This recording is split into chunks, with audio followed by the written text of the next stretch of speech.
Social media management is notorious for being high pressure, competitive, and changing literally every day, which is why it isn't surprising that most social media managers get burned out within the first 2 years.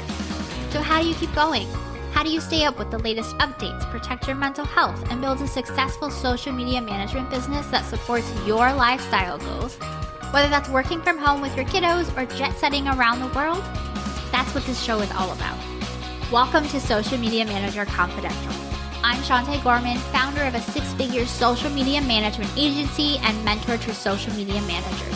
And I'm here to dish on the ins and outs of the social media management world without any of the gatekeeping that can come along with it. You'll learn, you'll laugh, and you'll leave each episode inspired. Let's dive into today's episode.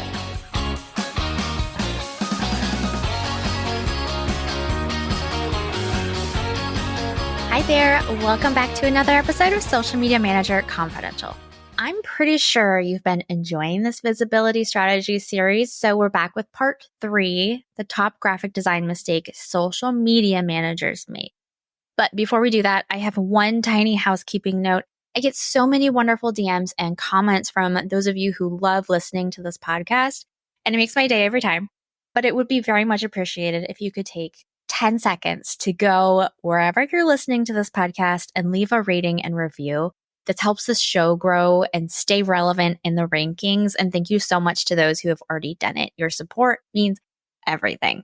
Okay, let's get to it. I touched on this the last couple of episodes, but as a reminder, there are 3 specific skills that you need to have as a social media manager to create content that performs well on social media. We have copywriting, video editing, and graphic design. If you're creating content, but it isn't performing the way that you think it should, it's probably because one of those 3 things needs to be improved. I'm zeroing in on graphic design because there are so many mistakes that I see social media managers make with this that I personally would have never known was a mistake if I hadn't been required to take multiple graphic design classes in college.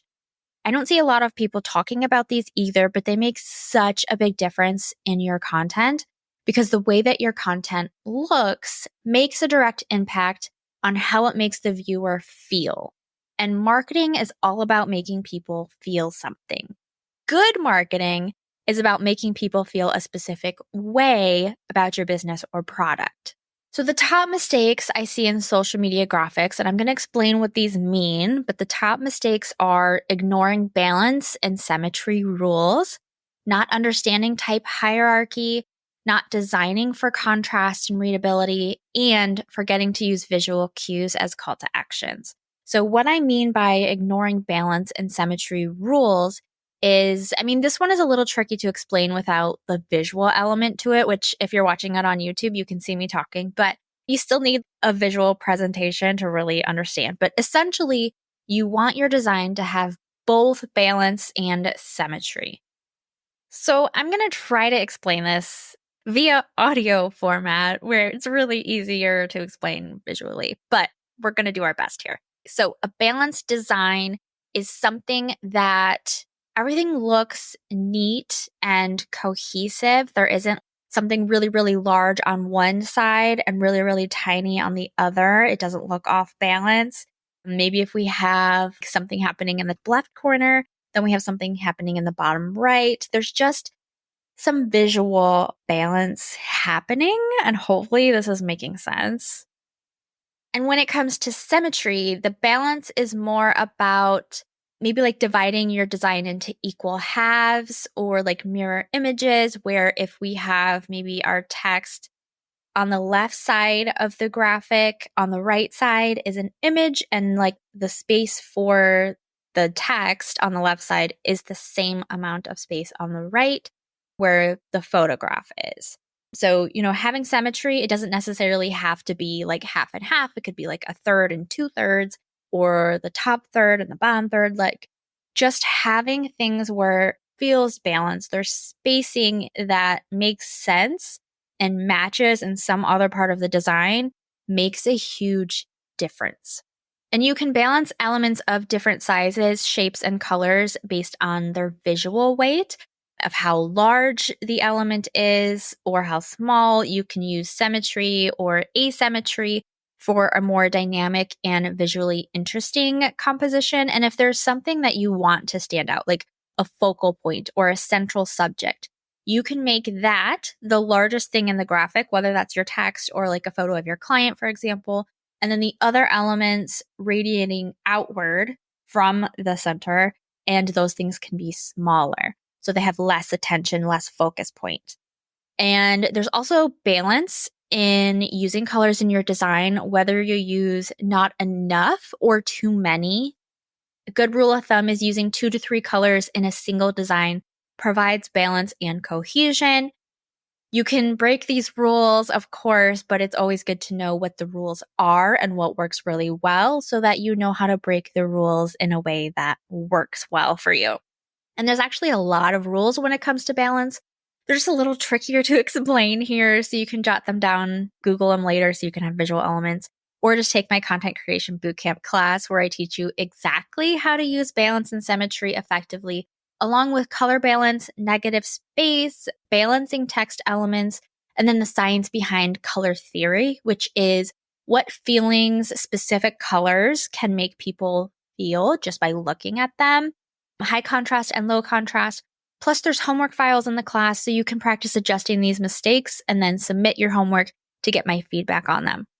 Next is not understanding type hierarchy. What this basically means is that everything from the fonts you use to the colors you use to the size of the text will impact not just the message that comes across when someone is reading it, but it'll influence a person on whether or not they'll even read it at all, which is important as our jobs as social media managers. The stuff we create, people need to consume it, people need to read it, or it's not effective. So a way that I like to kind of describe this, and you may have seen this on the internet somewhere, but essentially there's 2 Post-it notes next to each other, right? And they both say, "I will always find you." However, the one on the left is cute and it's like handwritten, and like for the little eyes, there's a little hearts above it. So a really loving, "I will always find you," lovey, cute, sweet type of note. However, the Post-it note on the right, even though it also says, "I will always find you," it's done in a really creepy handwritten kind of way of, you find this on your mirror after you get out of the shower and it's like super creepy and like a ghost did it. Like it's very threatening. Like they say the same thing, but the way that the font is really sends a different message, right? So hopefully I explained that well enough for you. It's visually, you picture it in your mind.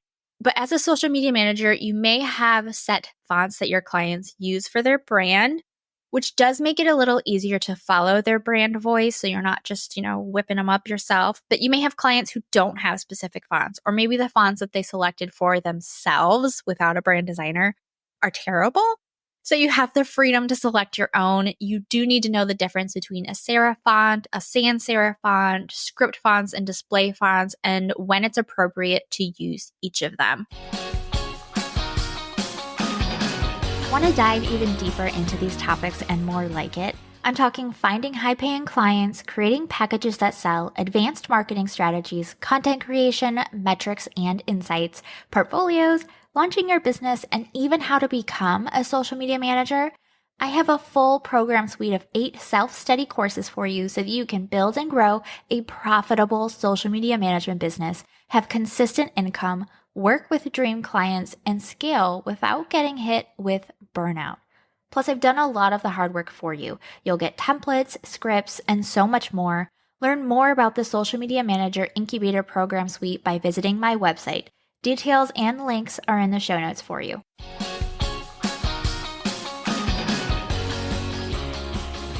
When it comes to hierarchy, it's basically whatever text is the largest is going to your attention first, whether that's at the top, in the middle, or at the bottom. It does not matter. Whatever text is the largest is the first thing that people are going to read. So we need to make where our text is aligned in the size of them to make sense. You want the largest text on your graphic to be something that's going to immediately give us context and function as a hook. This is what is going to keep the viewer engaged and reading more. So that very first line, the very largest text is really, really important. And a way that I like to represent this, and you may have seen some images about this as well if you've researched type hierarchy at all, is that there's a graphic and it has a bunch of different texts. And basically it says, you will read this first, and then you will read this line next, and then you'll go read this. And then at some point you'll come back to this. And basically it's displaying how type hierarchy works, because the you will read this first is the largest at the top font. It's really bold, it's really thick, and it's huge. And your brain, that's the easiest thing to read. So your brain immediately reads that first. And then the line below it is smaller. It's like a subheading. It says, and then you will read this line next. And then to the bottom right is smaller text, but it's like a brighter color. And it says, you'll probably read this before the paragraph. Now, the paragraph it's mentioning is actually to the left of that, but it's tiny text. It's like regular paragraph sized text. And then it'll tell you, it basically says you will go back to read this body copy if you want to know more. It takes more effort to read because it has a lot of text in a small font and a lightweight with tight line spacing. Many people will skip paragraphs like this unless if they aren't engaged right away. This is why it's important to draw attention to your message using visual hierarchy. And then there's a little tiny text at the top that's italicized. And it says, at some point, you may come back to read this line or maybe not. So I will link this so that you can take a look at it, but you can also just search type hierarchy examples and you'll see images like this come up so you can see what I'm talking about. Another mistake that I see is not designing for contrast or readability. So some social media managers forget to test the readability of their graphics on different devices and sizes. Just because you can read the tiny text or the white font on a light background doesn't mean that your client's target audience can. And if they can't read it, they're going to scroll right past it. So aside from following the readability rules, again, you can Google these or take my content creation bootcamp class. You also can experiment with different font pairings in one graphic to create a more dynamic image. It has some more contrast and it keeps people engaged. You could have some amazing copy, which the best hook maybe that has ever been written. But if you don't place it in your graphic in a way that people can easily read, and maybe it's in a weird spot, like the bottom right of the design rather than like the top left, that's that Z pattern that we need to pay attention to, it's going to lose its impact. And the last one is forgetting to use visual cues as call to actions. This one is super important for social media because every piece of content has a goal of some kind, whether that's to get people to engage, swipe right, click link, leave a comment. Using icons or illustrations like arrows or lines can trigger people to take action without us literally having to say swipe right for more. You can just do an arrow. The icon gets the message across, it's more subliminal, it's visually appealing, and doesn't clutter up your graphic with even more text, which means the text that you do have on the graphic really gets its time to shine. So if you want to create high-performing social media content for your clients, you want to use keywords, SEO, and hashtags to optimize your results, you want to learn the secret to planning a standout social media feed and aesthetic, and are ready to be that creative unicorn that can write punchy captions, edit short-form videos for maximum views, and design graphics that will have your clients raving, then it's time to take my content creation bootcamp so that you can get a hands-on learning experience. The link to enroll is in the show notes, or you can go to my website at sugarpunchmarketing.com/content. Hope you found this helpful. I'll be back next week with part 4 of this series where I'm talking about the number one tool I recommend for all of my Instagram clients to boost their engagement and conversions. If you have any friends who are social media managers or marketers, share the link to this episode with them and help them out.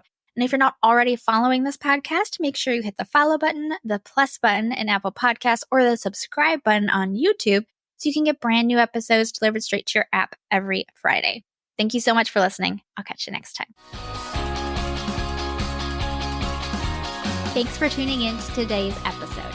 Learn more about my digital template shop, online courses, and mentorship program by going to my website at sugarpunchmarketing.com. And while you're there, make sure you join my safe, supportive community created exclusively for social media managers. It's 100% free to join and packed with really amazing resources, trainings, and people. See you next time.